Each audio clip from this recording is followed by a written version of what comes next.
the only 7 kettlebell exercises you need to get extremely strong and transform your body after 50. Most men stick to overly sophisticated workouts filled with machines and complicated movements, when in fact a single kettlebell can deliver everything you really need: functional strength, muscle growth, and endurance that lasts for years. But here's the truth few tell you. After 50, the rules of the game change. Muscle loss accelerates, joints begin to require more care, and recovery naturally becomes slower. That's exactly why the kettlebell becomes the perfect tool for this phase of life. They align perfectly with your body's natural movements, minimize stress on joints, and adjust to your unique needs. Basically, it's about training smarter. Before we begin, please tell us through the comments your name and the city from where you're viewing our content. We'd love to know. Exercise number 7, kettlebell swing. The kettlebell swing is considered the king of kettlebell exercises, and for good reasons. This explosive movement works practically the entire posterior chain of the body, developing strength, power, and cardiovascular endurance simultaneously. The great advantage of the kettlebell here is the displaced center of gravity, which forces your body to constantly stabilize the movement, something impossible to replicate with conventional dumbbells. The primary muscles worked include the gluteus maximus, which, by the way, is the largest muscle in the human body, hamstrings, spinal erectors, and core. Secondarily, you recruit deltoids, trapezius, and forearms to control the weight.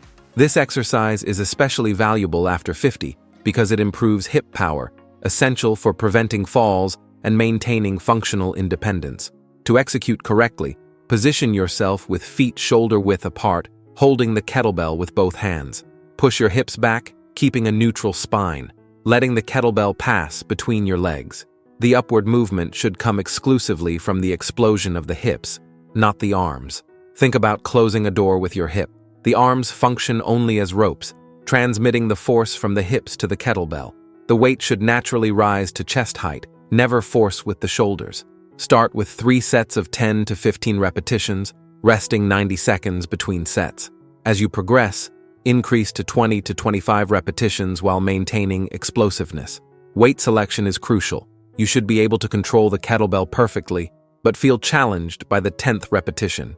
A devastating mistake is turning the swing into a squat. Your knees should flex minimally. The movement is a hip hinge. Another common misconception is using the arms to lift the weight, which unnecessarily overloads the shoulders and drastically reduces the efficiency of the exercise. Many also err by not completing the full hip extension at the top of the movement, losing all the benefit of glute activation. Contraindications include acute lumbar disc herniation, recent shoulder injuries, and serious uncontrolled blood pressure problems. If you have a history of lower back pain, start with very light loads and focus on impeccable technique before progressing.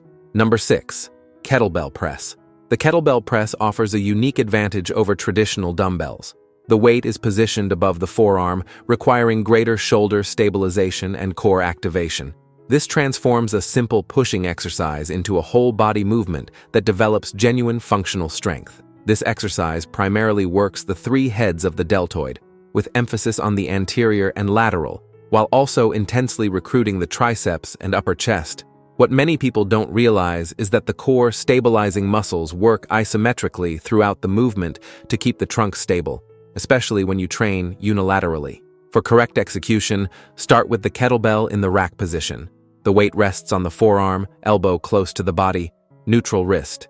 Keep your abdomen contracted and press the kettlebell vertically until your arm is fully extended, slightly rotating the wrist at the top so that the palm faces forward. Lower in a controlled manner to the starting position. The secret is not to lean your body to the side during the movement. Perform 3 to 4 sets of 8 to 12 repetitions per arm with 60 to 75 seconds of rest. For beginners, pressing with 2 kettlebells simultaneously can be challenging, so prefer to train one arm at a time initially. The most common mistake is not properly positioning the kettlebell in the initial rack position, leaving the wrist bent backward.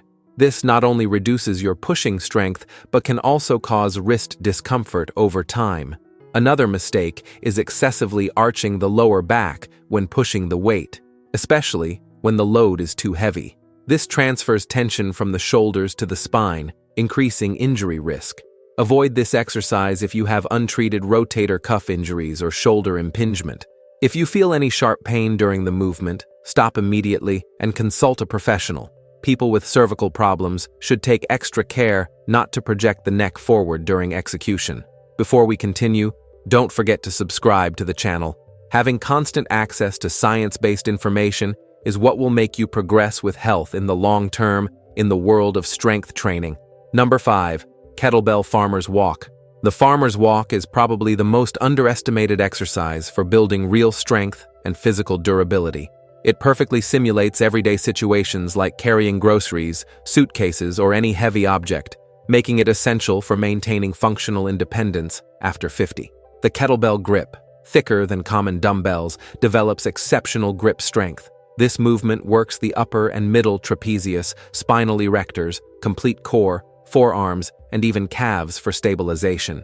What makes this exercise particularly valuable is that it develops isometric strength in multiple muscle groups simultaneously, something rare in traditional exercises. Additionally, it significantly improves your posture and strengthens the muscles responsible for keeping the spine erect. To execute correctly, hold a kettlebell in each hand with arms extended at your sides. Keep your chest elevated, shoulders back and slightly down, gaze fixed ahead. Walk with controlled steps, preventing the trunk from leaning to the sides. Each step should be firm and deliberate. Breathing should be constant. Don't hold your breath. Perform 3 to 4 sets of walks of 20 to 30 meters, resting 60 to 90 seconds between sets. If you don't have enough space, walk for time, 30 to 45 seconds per set.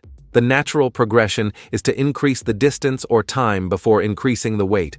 A frequent error is allowing the shoulders to roll forward and the chest to collapse. This not only diminishes the effectiveness of the exercise, but can also cause pain in the cervical and thoracic region.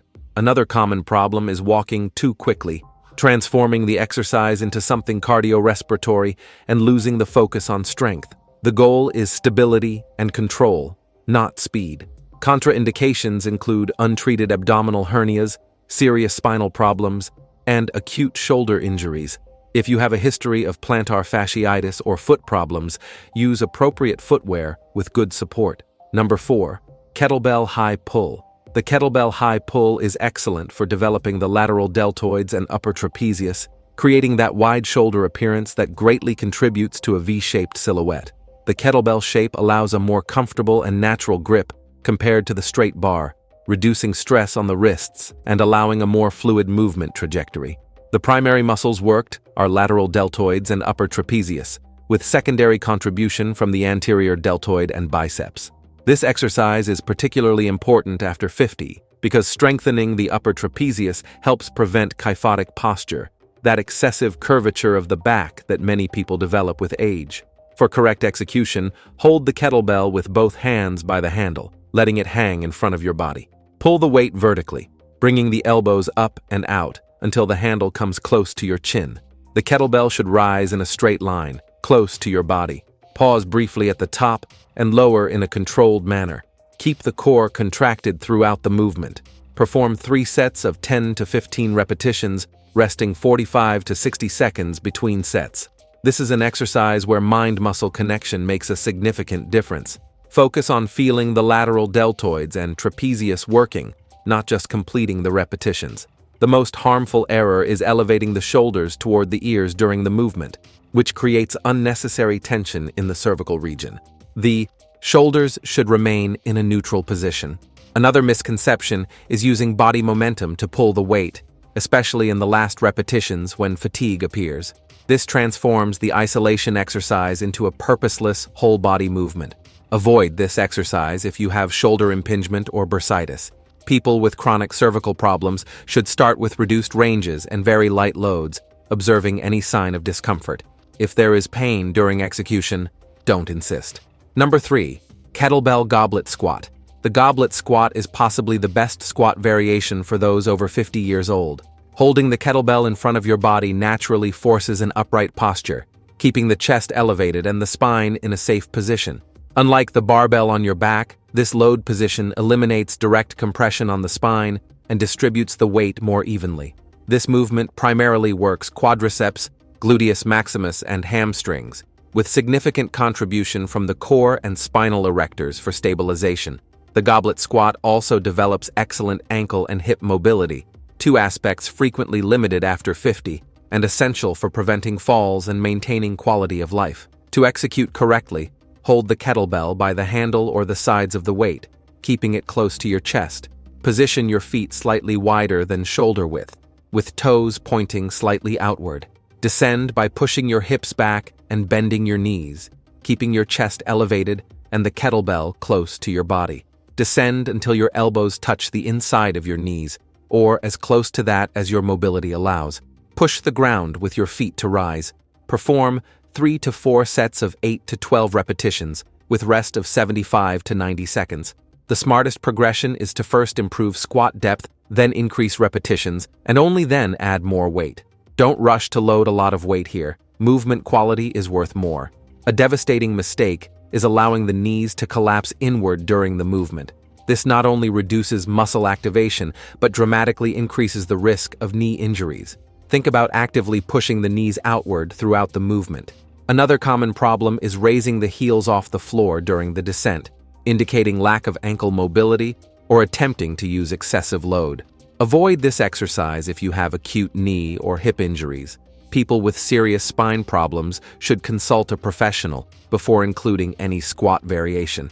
If you feel knee pain during execution, check your technique first before attributing it to age. Number 2. Kettlebell single arm row. The single arm row with kettlebell is indispensable for building a wide and thick back, as well as correcting muscle asymmetries that practically everyone develops throughout life. The kettlebell shape allows a natural neutral grip, which is more comfortable for the shoulders compared to the pronated grip with dumbbells.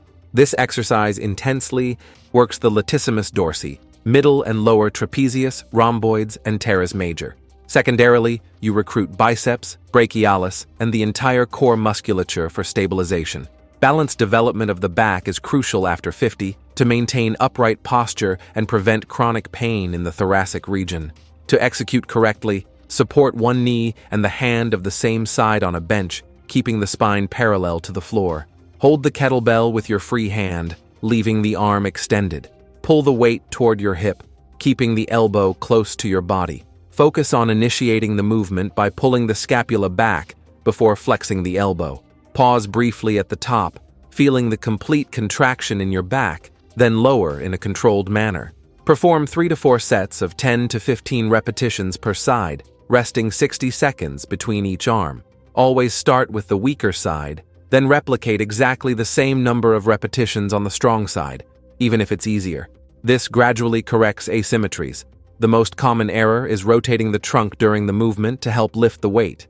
Your trunk should remain completely stable from beginning to end. Another misconception is pulling the weight straight up instead of back and up toward your hip. The correct trajectory maximizes latissimus dorsi recruitment. Many also err by using the biceps as the primary motor, leaving the back underdeveloped.